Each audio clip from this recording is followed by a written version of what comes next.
सभी प्रेमी भक्तों को मेरा राधे राधे। राधे राधे। श्यामा प्यारी कुंज बिहारी श्री हरिदास मेरे सांवरिया की याद फिर आई, और इसी याद ने कुछ लम्हों को फिर से जीवित कर दिया। तो अपने कन्हैया से एक ही गुजारिश करते हैं, कान्हा तेरी ओर जाती हर हवा से कहते हैं हम। कान्हा तेरी ओर जाती हर हवा से कहते हैं हम, जरा तुमसे कह दे कि तुम्हें बहुत याद करते हैं हम, तुम्हें बहुत याद करते हैं हम।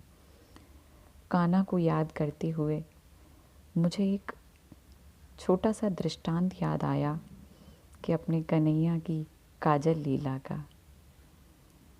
आज लाला कन्हैया के आँखन में काजल लगाने को दिन है। नंद बाबा की बहन सुनंदा देवी, जो कन्हैया की भूआ लगती हैं, चटकती मटकती आई और यशोदा जी से बोली कि सुनंदा जी, भाभी जी, लाला को काजल लगावे को हक हमारो है। यशोदा जी बोली, हाँ बीबी जी, लगाओ, आप ही लगाओ। सुनंदा जी बोली, ऐसे नहीं लगाऊंगी, मेरे को भी नेक चाहिए। यशोदा जी बोली, हाँ बीबी जी, आपको भी नेक मिलेगा। सुनंदा जी बोली, देखो भाभी, जब लाला के नाल छेदन के समय नाल काटने वाली दासी नेक के लिए मचल गई, तो ब्रजरानी बहुत दिनन बाद लाला हुआ है। नेक सोच समझ कर देना। तो आपने अपने गले का नौल्हा का हार उतार कर उसे पहना दी। वाते कमती मुझे मत करियो, नहीं तो ननद भाभी दोनों की झगड़ा बन जाएगी और हमेशा के लिए ननद भौजाई की शिकायत बनी रहेगी। यशोदा जी बोली, नहीं नहीं बीबी, बातें बढ़ चढ़ के मिलेगो।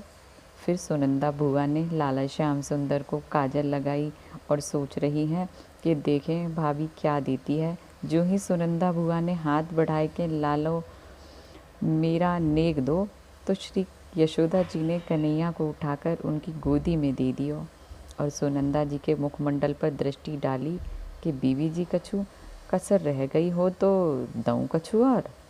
आसन में आंसू आ गए, उनकी आंखों से आंसू टप टप बहने लगे। सुनंदा बुआ की बोली, भाभी, याते कीमती और क्या हो सकता है, तूने तो अपना सर्वस्व दे दियो। अब लाला मुझे नेग में मिलो तो लाला तो हमारो है गयो, लेकिन भाभी मेरी छाती में दूध ना है, लाला को दूध पिलावे को कोई धाय रखना पड़ेगो, और देख तेरी छाती में दूध फालतू पड़ो रहेगो, क्या फ़ायदो धाय रखने को। ले, मैं ताही को अपने लाला के लिए धाय के रूप में नियुक्त करती हूँ, मेरो लाला को खूब ध्यान रखियो। और उन्होंने लाला कन्हैया को यशोदा जी की गोदी में दे दिया। गोपियाँ भी श्री कृष्ण की पराकाष्ठा हैं। गोपियों के मन, वाणी और शरीर श्री कृष्ण में ही तल्लीन रहते। गोपियों का हृदय प्रेम में है, श्री कृष्ण में है, अमृत में है। वे सुबह उठते ही श्री कृष्ण का दर्शन करने के लिए नंद भवन जाती। गोपियों को सुबह जागने के बाद कन्हैया की याद आती है। गोपियों का ऐसा नियम है कि वे मंगला के दर्शन करने के लिए जाती हैं, अर्थात ब्रह्म मुहूर्त में भगवान के सोकर उठने के पहले वाले दर्शन को मंगला दर्शन कहा जाता है। मंगला के दर्शन ब्रह्म मुहूर्त में ही होते हैं। मंगला के दर्शन का अर्थ है कि सुबह सुबह सबसे पहले अपने प्यारे से कन्हैया और प्यारे से भगवान का दर्शन करना। तो क्या आप सभी भी करते हैं मेरे प्यारे से कन्हैया को रोज़ सुबह सुबह दर्शन? ना करते हो तो करना शुरू कर दियो। गोपियाँ नन्हे श्याम सुंदर के दर्शन कर उनकी मधुर किलकारी सुनकर आनंद विभोर हो जाती और कन्हैया को हृदय से लगाने पर उनको ऐसा लगता मानो कोई अमूल्य निधि मिल गई हो। श्याम सुंदर के नित्य दर्शन कर गोपियाँ अपने को बहुत भाग्यशाली मानती। यशोदा जी कहती हैं, अरे सखियों, बस अभी तो अंधेरा है, तुम इसी समय आई हो। गोपियाँ कहती हैं, कन्हैया के दर्शन के बिना हमें चैन नहीं पड़ता, इसी से लाला के दर्शन करने के लिए दौड़ी चली आई हैं। गोपियाँ बाल कृष्ण के पालने के चारों ओर खड़ी होकर श्री कृष्ण के एक एक अंग को आंखें स्थिर करती हैं। गोपी मात्र ग्वालिन नहीं है, गोपियाँ भक्ति संप्रदाय की आचार्या हैं। गोपियाँ जगत को समझा रही हैं, हम सबको समझा रही हैं कि भक्ति कैसे की जाती है। भगवान के स्वरूप में आसक्ति को भक्ति कहते हैं। संसार में आसक्ति ही माया है। परमात्मा के स्वरूप में मन और आँखें आसक्त बनती हैं, वही भक्ति है। परंतु ऐसा करना सरल नहीं है। मन बार बार संसार की ओर भागता है, पर अपने मन को समझाना पड़ता है कि संसार सुंदर नहीं है, सुंदर तो केवल श्री कृष्ण है, मेरो कन्हैया है।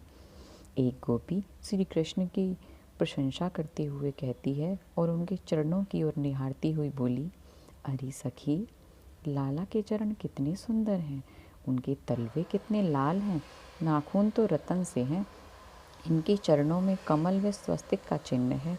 इस तरह दास्य भाव में गोपी भगवान के चरणों में ही दृष्टि रखती हैं।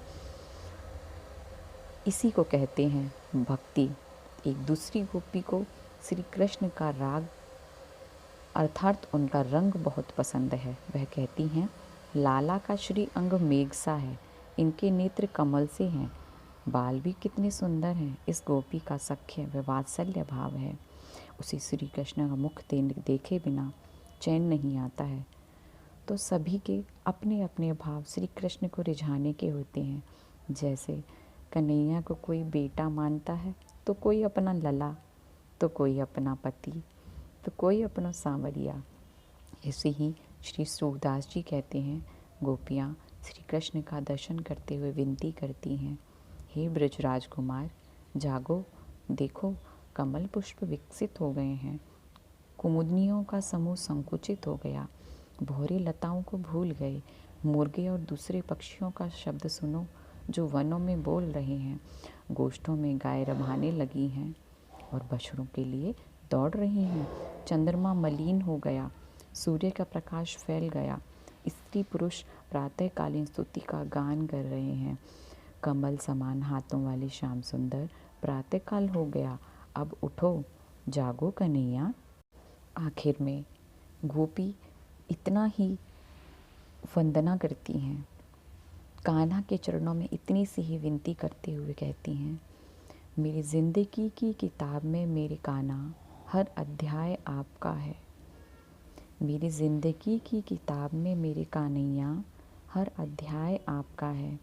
कहानी तो मेरी है मेरे प्यारे, कहानी तो मेरी है मेरे प्यारे, पर हर पन्ने पे नाम आपका है, नाम आपका है। जय जय श्री कृष्णा, जय जय।